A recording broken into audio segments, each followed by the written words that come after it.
Alors, première question, comment ça se passe un petit peu le logement des étudiants à l'ESA? Commençons par le campus d'Angers, puis on parlera de Saint-Quentin en Yvelines juste après. Donc, pour le campus d'Angers, nous avons une résidence qui est donc réservée uniquement aux étudiants de l'ESA. C'est la résidence Oxford, qui est située à 10 minutes à pied de l'école. Donc, c'est une résidence où nous avons 80 studios donc, partiellement meublés. C'est-à-dire, vous avez une kitchenette, des toilettes et donc une douche. La résidence, donc, vous pouvez contacter l'agence de service qui s'occupe de la gestion de la résidence. Et le loyer, c'est 395 euros donc, pour la rentrée prochaine, avec l'électricité, pardon, le chauffage compris sans l'électricité. Et vous pouvez faire la demande d'appel.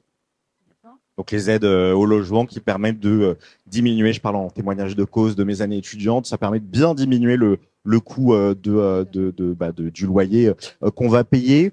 Ça, c'est, j'imagine, valable beaucoup quand on est en première année, quand on arrive à Angers. À partir de la deuxième année, voilà, je spoil un peu ce qui va se passer pour les parents. Ils auront plein d'amis de partout et ils vont commencer à dire, bah tiens, moi j'ai envie de faire une colocation puisque j'ai envie d'avoir plus d'espace, d'avoir mon salon, de vivre avec mes potes. Là, pour la coloc, comment ça se passe? Vous pouvez les accompagner? Il y a une offre dans le privé? Oui.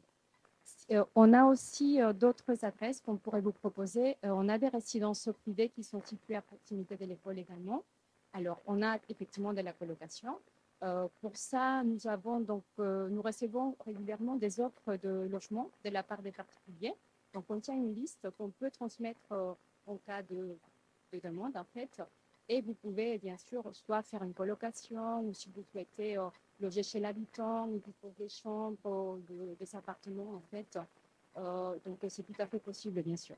Et je facilite le travail des futurs étudiantes et étudiants. Oui, les parents, ça aide beaucoup de faire une colocation. Comme ça, on travaille mieux, on révise mieux et on est beaucoup plus sérieux dans ses apprentissages. Vous verrez dans quelques années, vous me remercierez d'avoir fait ce petit mot. Il y a le deuxième campus dont on parlait il y a quelques instants, celui de Saint-Quentin en Yvelines. Comment ça fonctionne cette fois? Là aussi, il y a un parc d'écoles qui sont disponibles. Alors, on parle pour celles et ceux qui nous regardent en ligne. Comment ça fonctionne un peu sur Sky, comme on l'appelle? Voilà. Donc, à Saint-Quentin, on a donc actuellement des étudiants à la résidence universitaire Beaumont.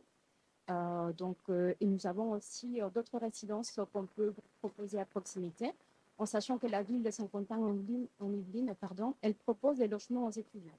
C'est-à-dire l'étudiant peut aller consulter les offres de logement sur le site de la ville et ils font les demandes directement. Donc, ils ont à peu près 600 logements uniquement pour les étudiants, pour tous les étudiants. Donc, je pense qu'ils auront le choix en fait à, à Saint-Quentin.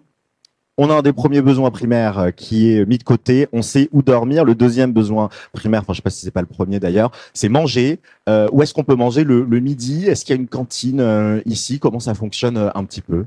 Alors oui, nous, à Angers, on a donc à la Villa Loyola, on a un espace de restauration rapide. On a un parc aussi qui fait à peu près 20 000 mètres carrés. Donc, c'est très agréable et très apprécié par les étudiants, donc les opportunités aussi. Et on a à 5 minutes à pied la cafétéria du Crous, Espace Rabelais, qui est donc ouverte aussi pour nos étudiants. Donc, le menu, c'est 3,30 € pour tous les étudiants et 1 € pour les étudiants boursiers.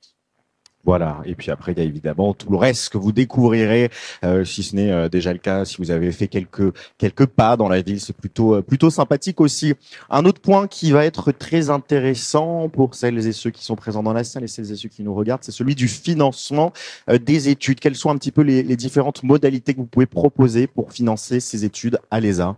Alors, pour les modalités de paiement pour la scolarité, surtout pour les formations initiales, en fait, lors de l'inscription, nous avons donc la possibilité de faire le règlement de frais de scolarité, soit en règlement en comptant, c'est-à-dire un paiement par chèque ou en ligne, ce qui nous permettra de bénéficier de 2% de remise des frais de scolarité.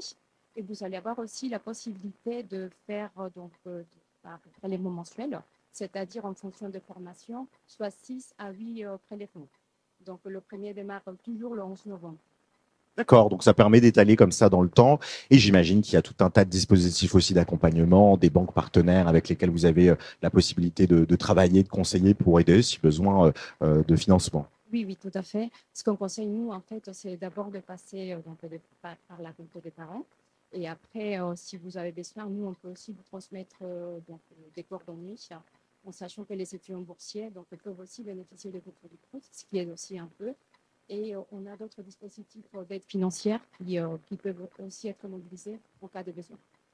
Tout ça, ça amène, j'ai envie d'appeler ça des tracasseries administratives, mais en tout cas de nouvelles questions administratives pour les jeunes comme pour les parents au sein du pôle inscriptions et enquêtes.